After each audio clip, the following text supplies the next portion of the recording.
வணக்கம். இன்றைக்கி நம்ம எப்படி பால் அப்பம் செய்கிறதுன்னு பார்க்கலாமா?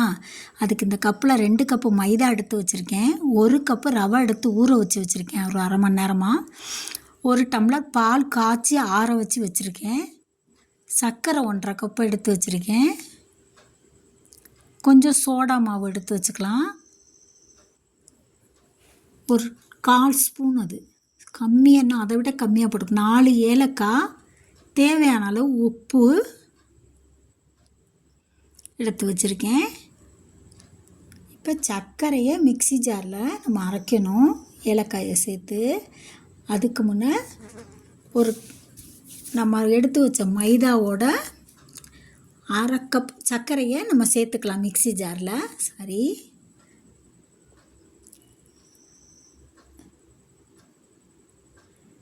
சர்க்கரையை போட்டு தேவைன்னா பார்த்துக்கிட்டு போட்டுக்கலாம். கொஞ்சம் வச்சுக்கிட்டேன். ஏலக்காய் போட்டுக்கலாம். ஏலக்காய் போட்டு நல்லா அரைச்சிட்டு வந்துடலாம். அதுக்கு முன்னே மாவில் நம்ம 1/2 கப்பு அரிசி மாவு சேர்த்துக்கணும். அதை எடுத்து வைக்கலை. அரிசி மாவு 1/2 கப்பு சேர்த்து நல்லா உப்பையும் போட்டு அரைச்சிட்டு வந்த சர்க்கரையும் நம்ம சேர்த்துக்கலாம். உப்பு சேர்த்துக்கிட்டேன்.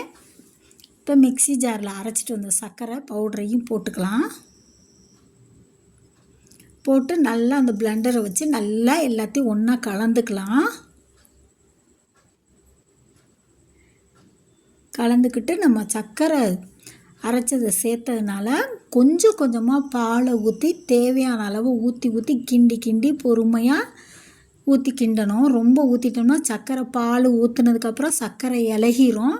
அதுக்கப்புறம் ரொம்ப தண்ணியாகிட்டா உங்களுக்கு பாலாக அப்பம் வராது.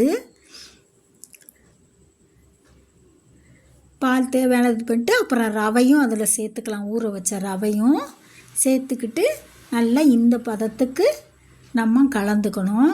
கலந்துட்டு நம்ம கரண்டியை வச்சு கிண்டி பார்த்தோன்னா இந்த பதம் இருக்கணும். இந்த பதம் இருக்கப்போ நம்ம தட்டை வச்சு மூடி வச்சிடலாம். நம்ம எண்ணெய் இடுப்பு சட்டியில் ஊற்றி வச்சுட்டு எண்ணெய் காயிறப்ப நம்ம அந்த சோடா மாவை சேர்த்து நல்லா திரும்ப எல்லாத்தையும் நல்லா கரண்டியால் கிண்டிக்கிட்டு எண்ணெய் காஞ்சிருச்சான்னு பார்த்துட்டு அதுக்கப்புறமா நல்லா கொஞ்சம் ஹீட்டாகவும் இருக்கணும். ரொம்ப அப்புறம் கொஞ்சம் சிம்மில் வச்சுக்கிட்டு ஊற்றினோன்னா இங்கே பாருங்கள், ஊற்றினோன்னு நம்ம அடியிலேருந்து அதுவாகவே அப்படியே மேலே எந்திரிச்சு உப்பி வருது பாருங்கள். இந்த மாதிரி பதத்தில் தான் ஊற்றணும். ஊற்றி எடுத்தால் தான் அங்கே பாருங்கள் புசு புசுன்னு வரும்.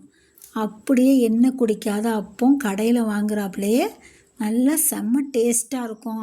நம்ம இந்த மாதிரி செய்ய மாட்டாங்க, பாலெல்லாம் ஊற்ற மாட்டாங்க. நம்ம பாலெலாம் ஊற்றி இந்த மாதிரி குழந்தைங்களுக்கு செஞ்சு கொடுத்தா நல்லா டேஸ்ட்டாக இருக்கும். நல்லா திருப்பி போட்டுக்கலாம். திருப்பி போட்டு 2 பக்கம் செவந்ததுக்கப்புறம் நம்ம எடுத்துக்கலாம். நான் இப்போ இதை எடுத்துகிட்டு இன்னொரு அடசல் ஊற்றுறேன். எல்லாமே பாருங்கள் எப்படி புசுன்னு உப்பி வந்திருக்குன்னு. நம்ம ஒரு பிஞ்சு அந்த சோடா மாவு சேர்த்தது தான், வேறு எதுவுமே இதில் சேர்க்கலை. இதே நீங்கள் கோதுமை மாவில் கூட செய்யலாம். உங்களுக்கு மைதா சிலர் சாப்பிட மாட்டாங்க, அதுக்கு கோதுமை மாவில் கூட செய்யலாம். ஆனால் இந்த அளவுக்கு உப்பி வருங்கிறது தெரியல. ஆனால் அது செய்யலாம், அதுலேயும் செய்யலாம், செஞ்சு பார்க்கலாம். ஆனால் இது நல்லா பாருங்கள், அப்படியே புசுன்னு நான் ஊற்றுறது எவ்வளோ சின்ன கரண்டி, அது ஒன்று எவ்வளோ பெருசு வருது பாருங்கள். இந்த மாதிரி நீங்களும் பாலப்பம் செஞ்சு பாருங்கள், செம்ம டேஸ்ட்டாக இருக்கும். நம்ம என்ன தேவையோ நம்ம கடையில் வாங்கி கொடுக்காம நம்ம குழந்தைங்களுக்கு செஞ்சே கொடுக்கலாம். நான் அப்படி தான் செஞ்சு கொடுப்பேன் என் பசங்களுக்கு. அதை இன்னொரு அடசல் ஊற்றி எடுத்துக்கிட்டேன். இப்போ நான் அந்த எடுத்தது எல்லாத்தையும் நான் ஊற்றி எடுத்துட்டு நான் அதை உங்கள்கிட்ட எவ்வளோ கிடச்சிருக்கு, இந்த 2 கப்புக்கு எவ்வளோ கிடச்சிருக்குன்னு பாருங்கள். அதை நான் உள்ளே இருக்கிறத பிச்சு காட்டுறேன் பாருங்கள். மேலே சும்மா அப்படியே உள்ளே அவ்வளோ சாஃப்டாக இருக்கும். நல்லா இனிப்பாகவும் இருக்கும். நம்ம கடையிலலாம் வாங்கினா அப்படி இருக்காது, நல்லா டேஸ்ட்டாக இருக்கும். இந்த மாதிரி நீங்களும் செஞ்சு பாருங்கள். எங்கள் சேனல் பிடிச்சிருந்தா லைக் பண்ணுங்கள், ஷேர் பண்ணுங்கள், சப்ஸ்கிரைப் பண்ணுங்கள். நான் பிச்சு காட்டியிருக்கேன் பாருங்கள். அப்படியே சாஃப்டாக மெதுன்னு இருக்கும். உள்ள அப்படியே பஞ்சு மாதிரி.